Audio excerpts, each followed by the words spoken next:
So welcome everyone. Episode 2 में हम discuss करेंगे the rise of fiat, how fiat currency increased use case. Like कैसे हमने एक कोमोडिटी, गोल्ड बैक्ड कोमोडिटी से हमने फिएट बैक्ड कोमोडिटी पे शिफ्ट किया, जो कि टोटली ट्रस्ट पर वर्क कर रही है। टोटली ये सारा का सारा सिस्टम एक ट्रस्ट पर वर्क कर रहा है, that we all are trusting on us. हम सारे के सारे यूएस की करेंसी पर ट्रस्ट कर रहे हैं और उसी से हमारी करेंसी की एक पर्टिकुलर पावर आती है।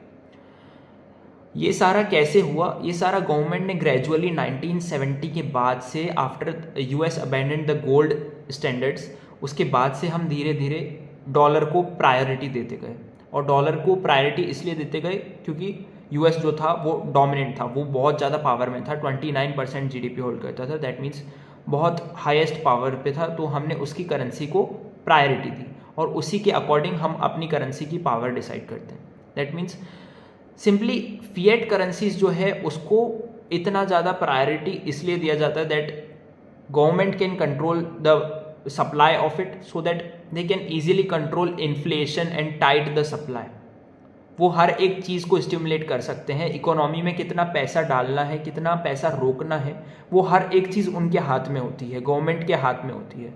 तो हर एक चीज़ पावर करती है, गवर्नमेंट को कंट्रोल देती है हमारे ऊपर, हम सिटीजन्स के ऊपर, सो दैट वो कितना भी पैसा छोड़ सकें, कितना भी पैसा कंट्रोल में कर सकें। ये सारी चीज़ें वो करती थी फिएट करेंसीज से, और यही चीज़ें उनको अलाउ करती थी मैनिपुलेट करने के लिए। This control allows them to respond to crisis but also increase the risk of manipulations. Manipulations continuously increase होते रह रहे हैं टाइम टू टाइम, जैसे जैसे फिएट आया है कंट्रोल में।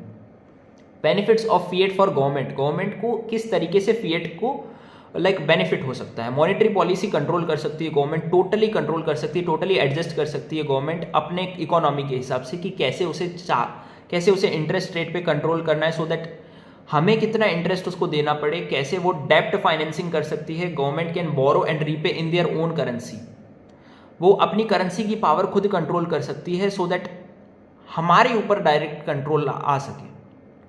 स्टिमुलस ग्रोथ, किस तरीके से एक डेप्ट पे चलने वाली जो एंडलेस साइकिल है वो कंटिन्यूअसली ऊपर जाए जा रही है थ्रू फिएट करेंसीज। डेप्थ में समझे तो गवर्नमेंट जितना भी वॉर्स, वेलफेयर और इंफ्रास्ट्रक्चर पे खर्च करती आ रही है, जिसे हम सो कॉल्ड प्रॉफिट कहते हैं, वो जितना भी प्रॉफिट है वो एक्चुअली प्रॉफिट नहीं है, वो डेप्ट है। जो हम कंटिन्यूस डेप्ट में जाए जा रहे हैं, जो एसेट्स है वो एक बबल बने जा रहा है। The hidden cost, fiat comes at a price, fiat जो है वो एक पर्टिकुलर प्राइस पे आता है हमारे सामने। While fiat gives government power, fiat power देता है गवर्नमेंट को। गवर्नमेंट इजीली मैनिपुलेट कर सकती है पैसों के जरिए। पैसा एक पावर देता है गवर्नमेंट को, जिससे कि गवर्नमेंट का पूरा स्टेबिलिटी मिलता है और एक सिस्टम वर्क करता है। अगर गवर्नमेंट एक बजट लाती है, उस बजट को हम फॉलो करते हैं, वो हमारे वेलफेयर के ऊपर खर्च होता है। जितना भी इन्फ्लेशन होता है वो गवर्नमेंट कंट्रोल करती है। किस हिसाब से वो कंट्रोल करती है? मनी प्रिंटिंग से वो कंट्रोल करती है। बहुत से वेज होते हैं जिससे वो मनी को कंट्रोल करती है और स्टेबिलिटी मेंटेन करती है, सो दैट गवर्नमेंट एक परफेक्ट कंट्रोल कर सके उसकी पर्टिकुलर पब्लिक के ऊपर। सो इतना ही था कि कैसे फिएट राइज हुआ, कैसे फिएट गवर्नमेंट कंट्रोल करती है फिएट से नॉर्मल पब्लिक को। दैट मीन्स एक पर्टिकुलर जाल बना रखा है जिसके अंदर हम आते जा रहे हैं। बहुत टाइम से हम फिएट के अंदर आ रहे हैं और अब धीरे धीरे करके जब वो जाल से लोग बाहर निकल रहे हैं तो गवर्नमेंट अपना कंट्रोल लूज करती जा रही है।